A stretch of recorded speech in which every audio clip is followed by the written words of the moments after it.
Assalamualaikum warahmatullahi wabarakatuh. Alhamdulillahi wa kafa, wassalatu wassalamu ala rasulihil mustafa wa ala alihi wa sahbihi wa man ihtada, amma ba'd.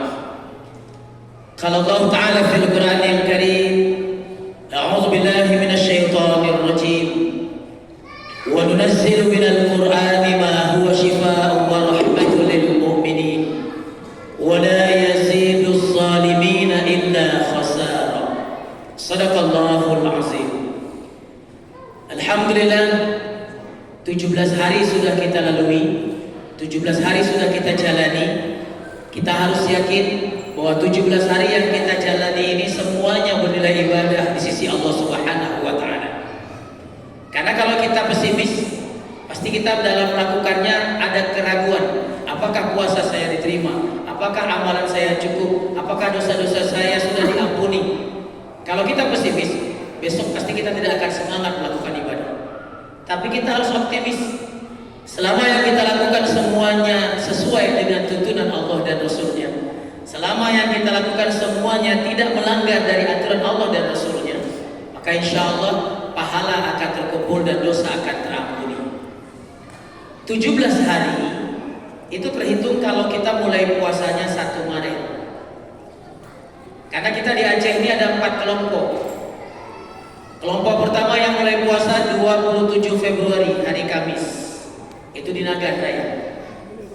Hari ini dia hari ke-19. Kelompok kedua, sebagian besar kita puasanya mulai 1 Maret. Hari ini hari ke-17. Kelompok ketiga mulai puasa 2 Maret. Di Nesu Aceh waktu malam Sabtu mau sholat tarawih gak jadi, pulang semua. Karena mereka mulai sholatnya itu malam Ahad, karena mereka puasanya tanggal 2. Kampung Atu juga begitu, tapi di sini tanggal 1 ya. Makanya malam ini malam 18. Longa ke Lengkung sana itu tanggal 2 Maret, Lambaru ke Belang Bintang 2 Maret, Malaysia juga 2 Maret. Nah, ini kelompok ketiga. Jadi kelompok pertama yang 27 Februari, kelompok kedua yang 1 Maret, kelompok kedua yang kelompok ketiga yang 2 Maret. Nah, ada kelompok keempat yang sampai hari ini belum puasa lagi dia. Tadi siang di Grebek itu di Kampung Mulia, warung lagi buka, sedang bungkusin, ada yang lagi makan. Dia bukan gak puasa, karena ketika tanya kenapa gak puasa, kenapa gak sholat tarawih, dia jawab memang udah ya. Karena dia bilang dia belum lihat lagi bulan. Karena dia tidak jalan melihat bulan ke atas, dia temunya ke bawah aja, nggak nampak bulan. Dan dia baru mulai puasa kalau sudah datang bulan. Jadi orang seperti ini banyak, kita berbaik sangka sajalah, mereka bukan tidak mau tarawih, tapi memang belum lihat bulan dia, jadi dia belum mulai puasa. Nah saya yakin dan percaya di sini tidak ada kelompok keempat, tapi kelompok kedua, insya Allah, kelompok ketiga bisa saja ada. Tidak ada masalah puasa tanggal 1 mulai atau tanggal 2, yang penting hari raya sama.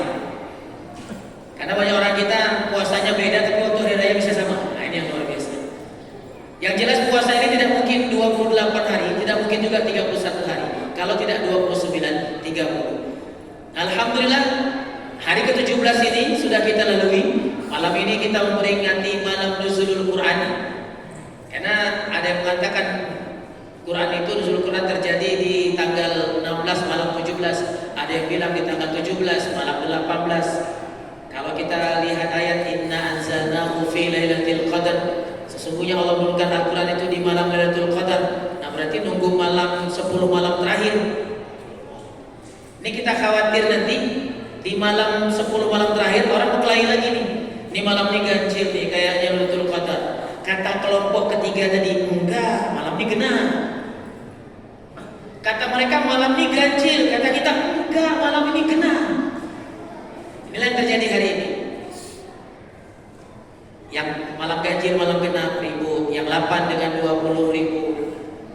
Kecil. Ini urusan mental. Ramadan ini yang penting ini mentalnya dulu. Kalau mental kita kuat, ayat panjang tidak ada masalah, ayat pendek juga oke. Nabi itu kalau jadi imam, tengok ke belakang dulu, dilihat di belakang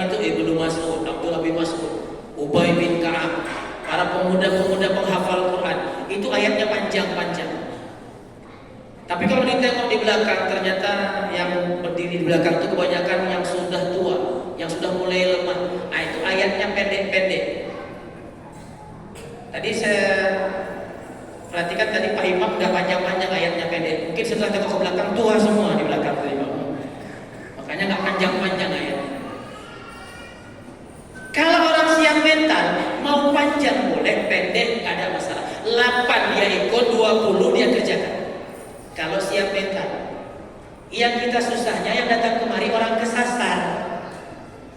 Nggak ada niat dia sembahyang di sini, tiba-tiba ada acara buka puasa di sekitar sini. Sholat di bawah takwa batuh kayaknya enak. Panjang imamnya baca. Yang ada di pikirannya cuma satu, cukup kali ini ku sembahyang di sini. Besok ku cari masjid lain. Begitu dia pindah ke masjid lain, imamnya pas sebutin Allahu Akbar, langsung dia istighfar. Astagfirullahaladzim, imam tadi malam rupanya. Berarti panjang lagi ini. Langsung dia bilang cukup kali ini aku sembahyang. Besoknya aku tak sembahyang lagi. Nah, jamaah dimuliakan Allah Subhanahu wa taala. Al-Qur'an ini ternyata betul-betul Allah turunkan menjadi obat bagi hati kita. Al-Quran ketika dibacakan dengan suara yang merdu, maka dia akan bisa mengokohkan jiwa, melembutkan hati. Mana buktinya? Rasulullah itu sering sekali minta Abdullah bin Mas'ud untuk membacakan Al-Quran. Setiap dipanggil, wahai Ibnu Mas'ud, bacakan untukku Al-Quran. Apa kata Ibnu Mas'ud? Ya Rasulullah, bagaimana mungkin aku bacakan Al-Quran kepada manusia yang diturunkan Al-Quran? Tapi jawab Nabi apa? Aku ingin mendengar dari mulutmu yang bersuara merdu. Makanya kenapa imam itu dicari yang suaranya merdu? Qori itu ketika baca Quran suaranya merdu, terdengar tadarus sampai ke speaker di atas itu, sampai ke rumah kita. Enak, syahdu, nikmat. Bahkan kita bisa tertidur walaupun sudah di atas jam 12, suaranya begitu kuat, bisa tertidur. Kenapa? Karena bacaannya bagus, bacaannya merdu. Apa yang terjadi kalau yang viral itu kakek-kakek itu yang bacaan? Kan ada itu. Dia sambil berteriak tapi gak jelas. Zalikal kitabul la raiba fihi. Itu yang jantungan langsung meninggal malam itu. Yang sebelumnya waktu melahirkan langsung prematur itu lahir. Bukan tidak boleh. Al-Quran ini memang diturunkan untuk menjadi. Kenapa Al-Quran banyak nama? Karena memang Al-Quran ini mulia. Sesuatu yang mulia memang banyak namanya. Contoh, Ramadan itu disebut dengan bulan mulia. Karena makanya namanya banyak. Syahrul Ramadan, dibilangkan bulan Ramadan. Syahrul Quran, Syahrul Sadaqah, Syahrul Ibadah, Syahrul Tarbiyah. Allah itu maha mulia, namanya banyak, ada 99 nama. Al-Quran ini kitab suci mulia, namanya juga banyak. Bukan cuma Quran saja, juga disebut dengan Alkitab, disebut juga dengan Al-Huda, disebut juga dengan Asy-Syifa, disebut juga dengan Az-Zikr, disebut juga dengan Al-Furqan. Begitu banyaknya nama Al-Quran karena menunjukkan betapa mulianya Al-Quran ini. Dan hanya orang mulia yang bisa memuliakan Al-Quran. Artinya, orang yang rajin membaca Al-Quran itu pasti orang mulia. Tidak mungkin orang hina membaca Al-Quran. Saya teringat ketika di kampus Unsia habis mengisi UP3I mahasiswa baru, 6.000 mahasiswa baru. Ketika akan waktu zuhur selesai kegiatan mau baca Quran, tidak ada lagi Quran karena semua sudah pada pegang Quran, adik-adik baru itu. Abang-abang senior juga lagi baca Quran. Saya ngaji lah pakai HP. Sedang mengaji pakai HP, tiba-tiba di sebelah ngomong, Ustaz ngajinya pakai HP. Iya. Berarti di HP Ustaz ada ayat Quran 30 juz. Karena ada aplikasinya. Apa dia bilang? Berarti kalau di HP Ustaz ada ayat Quran, Ustaz kalau masuk WC nggak boleh bawa HP. Kenapa? Kan ada ayat Quran. Ayat Quran nggak boleh bawa ke dalam WC. Dosa Ustaz, haram. Berarti Ustaz kalau masuk WC, HP-nya tinggal di luar. Hilanglah. Saya bilang, ini aplikasi. Kalau nggak dibuka nggak ada masalah. Pokoknya Ustaz. Dia udah bilang pokok, berarti kan nggak bisa lagi cabang. Nggak bisa lagi daun, nggak bisa lagi nanti. Pokoknya Ustaz kalau ada ayat Quran nggak boleh masuk ke dalam WC. Titik. Saya cuma tanya, kamu ada hafal surah Al-Fatihah? Ada Ustaz. Di mana hafalan itu sekarang? kepala saya. Masih ada hafalan itu? Masih ada Ustaz. Berarti kalau masuk WC kepalamu tinggal di luar. Pilih mana, hilang HP apa hilang kepala? Tidak bisa dibilang begitu. Kalau ini tidak dibuka, tidak ada masalah. Satu contoh. Kebanyakan kita hari ini ketika ditanya kenapa tidak baca Quran, saya nggak bawa Quran. Karena saya nggak hafal, nggak mungkin saya bisa baca Quran. Orang pergi ke Jakarta naik pesawat, nggak teringat bawa Quran. Tapi tidak ada orang pergi ke Jakarta tidak bawa HP. Tinggal di rumah pun diantar. Pergi mancing ke tengah laut, Quran nggak dibawa, tapi HP sudah pasti. Pergi touring naik Honda, mau naik sepeda motor atau mau naik sepeda, Quran tidak bawa, tapi HP sudah pasti. Nah, kalau seandainya ini bisa, karena kita tidak tahu yang mana nanti yang akan membuat Allah ridho. Kita yakin dengan sholat sunat kita, belum tentu ternyata Allah bisa saja menolak. Allah bisa saja menolak sholat isya kita, nggak mau Allah terima. Allah bisa saja menolak sedekah kita tadi waktu buka puasa bersama. Allah bisa saja menolak bacaan Quran kita, karena ini hak Allah.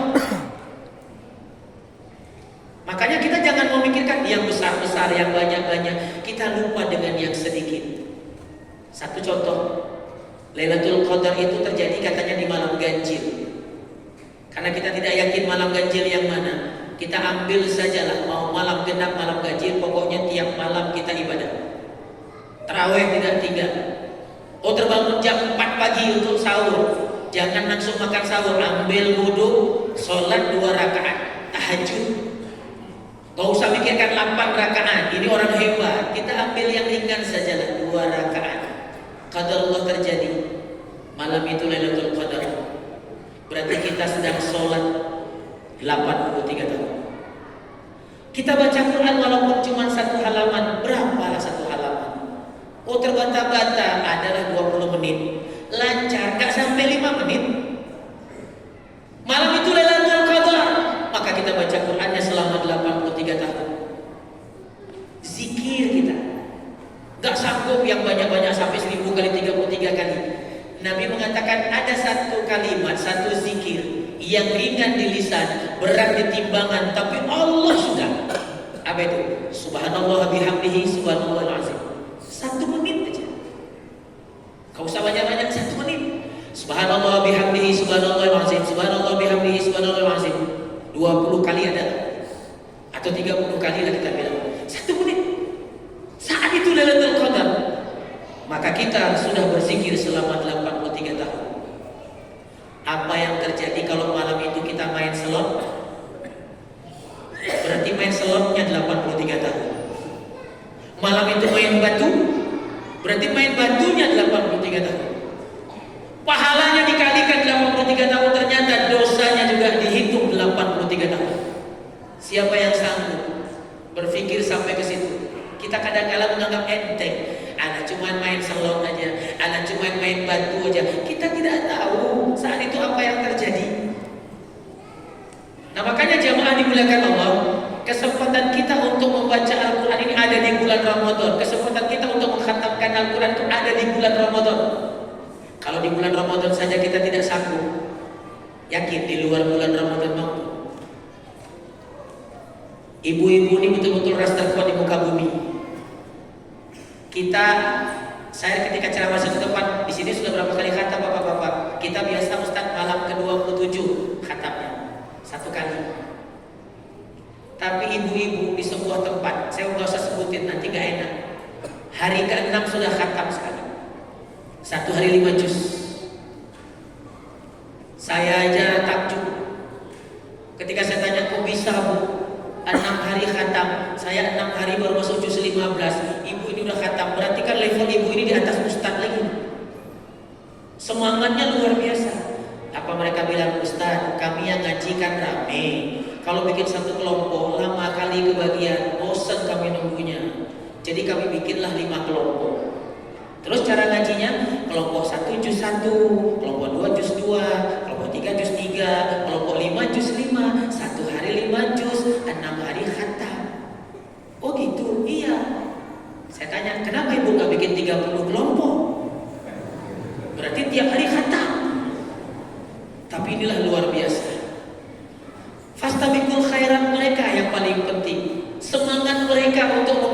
mengumpulkan pundi-pundi amal. Karena mereka kepingin Ramadan ini bisa terhapus dosa. Yang paling gampang kan mengumpulkan pahala sebanyak-banyaknya baca Quran. Walaupun anak-anak kecil, anak TPA itu masih Iqra 1, dia bacanya baru huruf A, ba, a, ba, a, ba. Yang dihitung sama Allah pahala bukan berapa banyaknya ayat, tapi berapa banyak huruf. Makanya kata Nabi, orang yang baca Quran terbata-bata, bagi mereka itu 2 kebaikan. Setiap 1 kebaikan 10 pahala, 2 kebaikan 20. Bisa saja pahala mereka lebih banyak daripada yang lancar. Kok bisa? Ternyata yang Allah kasih itu 2. Pertama, usahanya membaca. Tadarus dia rame-rame waktu baca Dzalikal kitabu, punya dibaca panjang. Ditegur sama si ustaz, "Pak, punya panjang apa pendek?" "Oh iya ustaz, pendek." "Kenapa dibaca panjang?" "Lupa ustaz." "Ulang pak." Yang diingat sama si bapak tadi bu pendek. Begitu diulang zalikal, udah za sama linya sana. Tapi hurufnya betul, za sama lam. Dihitung pahala juga sama Allah. Usahanya dikasih pahala, membacanya juga dapat pahala. Makanya kalau belum lancar, gak usah malu, ikut aja tadarus. Nanti kan diperbaiki, tinggal di situ adu sabar. Siapa yang sabar? Kalau kita nggak sabar, kita yang pulang. Kalau ustadznya nggak sabar, ustadznya pulang. Terus kalau ustadznya pulang, siapa yang tengok kita baca? Tapi tolong diingat, jangan cuma di masjid baca Quran. Ini saya tengok bapak-bapak ngajinya di masjid, ibu-ibu ngajinya di masjid, anak-anak ngajinya di masjid, semuanya ngaji di masjid. Akhirnya masjid ini tenang, nyaman, setan gak sanggup. Kenapa? Panas di masjid. Pindah semuanya dari masjid. Kemana pindahnya? Ke rumah kita. Nabi bilang rumah yang tidak pernah dibacakan Quran seperti kuburan. Makanya di dalam rumah kita tuh ada pocong sama arisan sama kuntilanak. Genderuwo juga ada. Kenapa genderuwo suka di situ? Ini luar biasa orang ini. Aku dulu, kata iblis, diusir dari surga karena nggak mau sujud sama Adam. Seterkutuk-terkutuknya iblis nggak sujud sama Adam. Ini orang ini hebat. Sama Allah dia nggak sujud. Berarti ini lebih senior daripada iblis. Jangan-jangan iblis ketemu sama orang ini, "Assalamualaikum Adun." Adun dipanggil. Kenapa? Levelnya lebih hebat. Allah saja dia tidak sujud. Nah, oleh karena itu jamaah dimuliakan Allah Subhanahu wa taala. Momentum nuzulul Quran ini, coba kita kembali lagi. Anak-anak ini sudah menjadi generasi Qurani. Ini generasi emas. Generasi emas 2045 ada di belakang. Kalau yang lagi kebut-kebutan generasi cemas. Ini generasi emas. Yang lari-lari lagi sembahyang itu harap-harap cemas. Yang di belakang ibu-ibunya, anak siapa lah tuh. Lari sana lari sini, lasak kali kayak bapaknya. Kata bapaknya tuh kayaknya anak aku itu mirip mamanya. Udah sama berarti dua-duanya. Anak-anak kita. Jangan kita tidak peduli. Kalau saya tidak terpengaruh lagi ceramah anak-anak lari-lari, nggak terpengaruh saya tidak ada masalah. Saya terpengaruh kalau bapaknya yang lari-lari, baru saya ngapain bapaknya kok lari-lari. Ini anak-anak ini luar biasa. Makanya jangan diusir. Saya pernah marahin satu bapak-bapak karena dia usir anak-anak. "Kalian ribut kali keluar kalian." Saya bilang jangan disuruh keluar pak. "Ustaz, ribut kali nggak khusyuk kita." Saya bilang, "Bapak dulu waktu kecil ribut nggak?" "Ribut juga." Udah biar aja. Ini terakhir, ada kawan saya ketika saya ceramah di Langsar, dia imamnya. Anak-anak yang ribut disuruh keluar sama dia semua. Dia bilang, "Gusti, kalau anak-anak itu ada di dalam, nggak sanggup kita dengar, nggak khusyuk kita dengar ceramah, biar aja di luar." Saya bilang jangan, suruh masuk lagi. Saya nggak terganggu. Memang anak sekarang tuh nggak bisa diatur. Masih ingat dulu kita waktu kecil-kecil, musola kami panggung dari papan, agak renggang-renggang papan itu. Dia tiap ke musola selalu bawa lidi. Apa kejadian? Habis pantat orang dari bawah dia colok ini. Hari ini imam dia di situ. Saya bilang, "Ingat nggak dulu waktu kecil-kecil kita colok pantat orang?" Apa dia bilang? "Itu kan dulu waktu kita masih kecil." Memang anak udah gede, kecil juga dia. Nanti kalau dia udah gede kayak kita, dia yang di sini, dia yang di depan, dialah yang ngurus kita.